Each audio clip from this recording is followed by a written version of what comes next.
Same page के फटने का सबब बने। आज चेयरमैन पीटीआई हर बात से यू टर्न ले रहे हैं।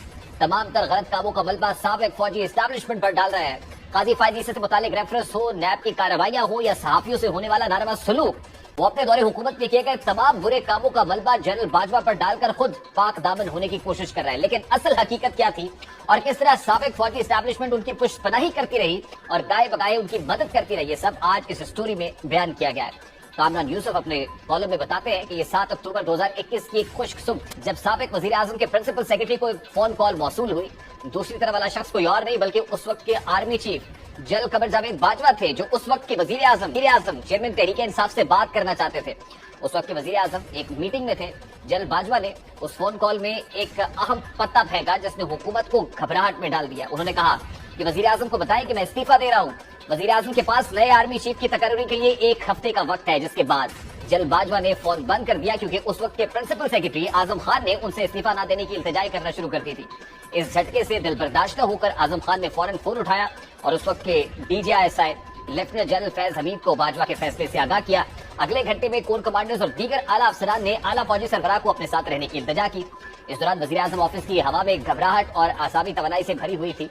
यह सवाल यह है कि आखिर क्या वजह थी कि जनरल बाजवा ने अचानक मुस्ताफी होने का बताया। इस सारे मामले के पीछे एक मुकम्मल कहानी जिसके मुतालिक कामरान यूसुफ बताते हैं कि पहले पहल जनरल बाजवा के इस्तीफे के बारे में सरगोशियां मार्च 2021 में उस वक्त सामने आई जब उन्होंने चेयरमैन पीटीआई से मुलाकात की, जिन्होंने अभी कौमी असम्बली से एतमाद का वोट हासिल किया था। उस वक्त के वजीर खजाना डॉक्टर अब्दुल हफीज शेख के सेनेट इंतखाबात में हारने के बाद मुश्किलात का शिकार वजीर आजम को एतमाद का वोट लेने पर मजबूर किया गया था। ये वोट बानी तहरीक इंसाफ के लिए एक वॉक साबित हुई क्योंकि उन्होंने जीत हासिल की, वो भी एस्टैब्लिशमेंट की जानिब से मदद की बदौलत, जिन्होंने अरकान असेंबली को वोट देने पर मजबूर किया। इस नाकाम मुलाकात के दौरान जनरल बाजवा ने चेयरमैन तहरीक इंसाफ को वाज़ेह अल्फाज में बताया कि एस्टैब्लिशमेंट अब उनकी हुकूमत के लिए सियासी इंतजाम नहीं करेगी। अब से एस्टैब्लिशमेंट आइन और कानून में रहकर अपने किरदार पर कायम रहेगी। इसके बाद आर्मी चीफ ने वजीर आजम को आगाह किया कि जनरल फैज को उनकी मौजूदा ड्यूटी से फारिग किया जाए, जिसके लिए बानी तहरीक इंसाफ ने 1 माह का वक्त मांगा था। 1 माह बाद जब जनरल बाजवा ने उन्हें याद दिलाया तो उन्होंने मजीद वक्त मांगा।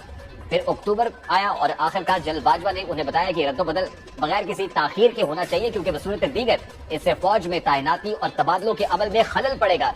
वजीर आजम को बताया गया कि अगर जनरल फैज को आर्मी चीफ के ओहदे के लिए अहल होना है तो उन्हें 1 साल के लिए कोर की कमान करना होगी। वजीर आजम ने तजवीज पेश की कि जनरल बाजवा इस उसूल को तब्दील करें, जिसकी वजह से दोनों के दरमियान गर्मा गर्म तबादला हुआ और कहा गया कि ये पंजाब पुलिस नहीं है जनाब वजीर आजम। यूं ये मीटिंग अचानक खत्म हो गई। तमाम चंद घंटों और जनरल बाजवा को उनके दफ्तर से मुतला किया गया कि वजीर आजम ने ISI में गार्ड्स की तब्दीली के लिए उनकी तजवीज से इत्तफाक किया है। आगे बढ़ने के बाद ISPR का बयान सामने आया जहां उसने नए DGISI की तकर्री का ऐलान किया, लेकिन अगली सुबह उस वक्त की वजीर इत्तलात फवाद चौधरी ने एक बयान जारी किया जिसमें कहा गया कि DGISI की तकर्री का इख्तियार वजीर आजम के पास है। उनके बयान में इशारा दिया गया कि तकर्री वजीर आजम की रजामंदी के बगैर की गई। जनरल बाजवा ने जब ये खबर देखी तो गुस्से में आ गए, जिसके बाद उन्होंने चेयरमैन तहरीक इंसाफ से बात करने के लिए वजीर आजम ऑफिस को फोन किया, लेकिन वो दस्तयाब नहीं थे। तो उन्होंने अपने इस्तीफे के बारे में अपने प्रिंसिपल सेक्रेटरी को अपने फैसले से आगाह किया था। जनरल बाजवा ने कोर कमांडर्स की जानिब से कायल करने और वजीर आजम ऑफिस से रुजू करने के बाद अपना इस्तीफा वापस ले लिया। चेयरमैन तहरीक इंसाफ ने मसला हल करने के लिए उन्हें बनी गाला में अपनी रिहाइशगाह पर मदऊ किया। दोनों में समझौता हो गया। बाजवा ने चेयरमैन की तजवीज से इत्तफाक किया कि जनरल फैज को DGISI को मजीद चंद हफ्तों के लिए रखा जाए। बदले में वजीर आजम ने आर्मी चीफ के नामजद करदा उम्मीदवार से इत्तफाक किया। डेडलॉक खत्म हुआ, लेकिन जनरल बाजवा और चेयरमैन तहरीक इंसाफ के दरमियान ताल्लुकात दोबारा पहले जैसे नहीं रहे। उसके बाद मामला आगे बढ़ते गए, अदम एतमाद की तहरीक भी आई। चेयरमैन पीटीआई जनरल बाजवा से मदद मांगते रहे कि उनके खिलाफ आने वाली वोट ऑफ नो की मूव को रोका जाए, लेकिन जनरल बाजवा ये कह चुके थे कि फौज अब सियासत में मुदाखलत नहीं करेगी। यूं पार्लियामान में आने वाले एक जमहूरी change vote of no confidence के जरिए वो चेयरमैन पीटीआई की हुकूमत के घर जाने का बाइस बनी है। उसके बाद से अब तक चेयरमैन पीटीआई मुख्तलिफ कहानियां बताते रहे। साइफर साजिश से शुरू होने वाला मामला अपने कत्ल की साजिश तक पहुंचा और उसके बाद बहुत सारी कॉन्स्पिरेसी थ्योरीज मार्केट के अंदर गर्दिश करती रही।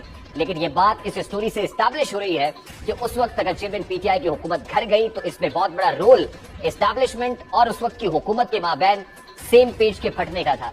बहुत बड़ा रोल उस हाइब्रिड रजीम के खत्म होने का था, उन मिसाली ताल्लुकात के मांद पड़ने का था, जिन मिसाली ताल्लुकात के बारे में खुद चेयरमैन पीटीआई बार बार अपने जो इंटरव्यूज है, टीवी इंटरव्यू में बताते थे, अपने स्टेटमेंट्स में भी, खिताबात के अंदर भी बताते थे और फिर तारीफें भी करते थे उस वक्त के chief of the army staff की।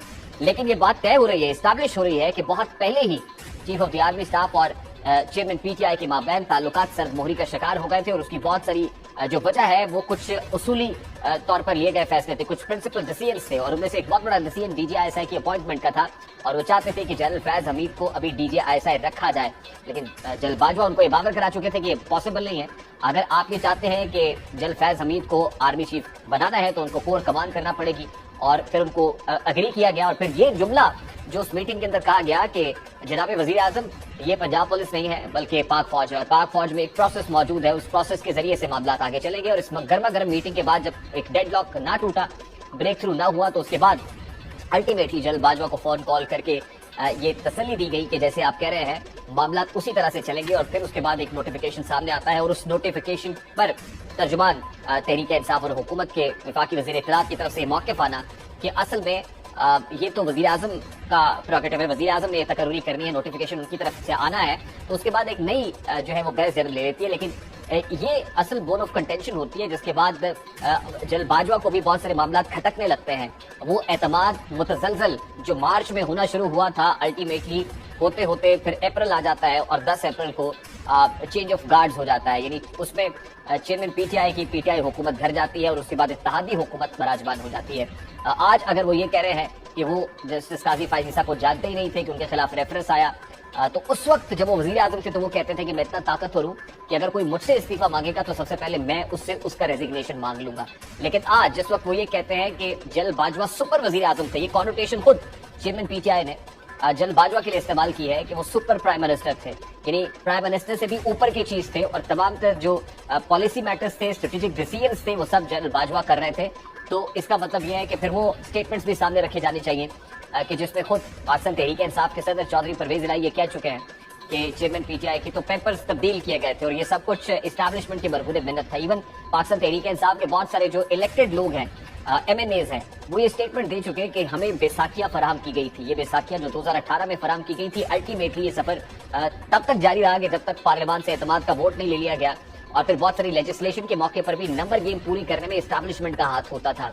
तो ये राज कोई राज नहीं है, इसको अब साइफर कहानी से जोड़ा जाए, अपनी हुकूमत के जाने को आलमी साजिश कहा जाए, अमरीकी साजिश कहा जाए, तो यकीनन ये सारी के सारी जस्टिफिकेशंस है जो एंड तक इसलिए सिर्फ दी जाती रही कि कहीं ना कहीं शायद ये जो क्रैक्स हैं ये फिल हो जाएंगे, मामला हील हो जाएंगे, और फिर से चेयरमैन PTI को एक और मौका मिल जाएगा। अस्सलामुअलैकुम नाज़रीन, आज कामरान यूसुफ ने अपने कॉलम में इमरान खान के सारे राज खोल दिए। कामरान यूसुफ ने अपने कॉलम में लिखा, ना कोई सफर और ना ही कोई खत, सिर्फ जनरल फैज को आर्मी चीफ बनाने के चक्कर में इमरान खान वजारत उज़्मा से हाथ तो बैठा।